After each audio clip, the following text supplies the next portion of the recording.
Joseph, after a terrible 2013, there is a mild recovery afoot in miners' shares. What kind of stocks are these now?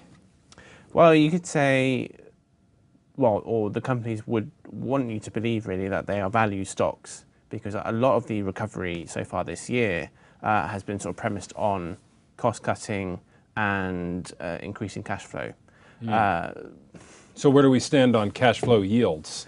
Well, it depends if you think 2% is really going to get any sort of value investors. I think probably not. No, I mean, that's for the sector as a whole. And in terms of the share prices, which we began with, I mean, they're up 2% so far this year, which is not bad considering in the same period in 2013, mining shares dropped 20%.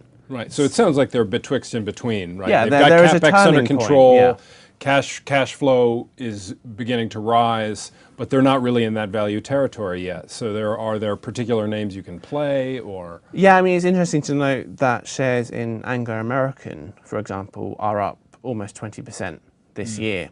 And Anglo, you could argue, is a restructuring play, or almost like a special situation, because as we all know, it's one of the most lagging of the big diversified majors. It has issues in South Africa with platinum, operations at sort of its big mines elsewhere still need sort of shaping up. Right, so how long does that checklist? And that is like a 1 year, 2 year process. You can already see signs of operational improvement at Anglo, but you know you're in it for the long haul. I mean, it is potentially transformative, but the shares are already up almost a fifth. So where does that leave the rest of the sector? Well, then the rest of the sector then is the big volume players like BHP, Billiton and Rio Tinto, who are very exposed to iron ore, and therefore they're not value stocks, they're not restructuring plays much. They are still very much just bets on a recovery, because they already have. Does that mean a recovery in China? Is that what a recovery means when you make iron ore? A recovery in demand and a recovery in commodity prices, because there is plenty of supply coming on from iron ore, for example. Well over 100 million tons a year this year and next year.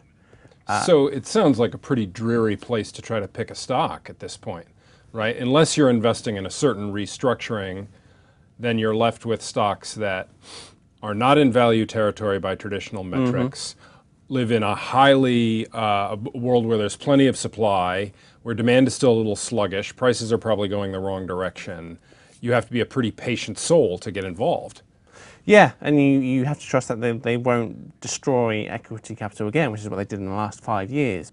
So yeah, you are taking a lot on trust. I think this is the moment where you have to think about it, but yes, trust. Thanks, Joseph.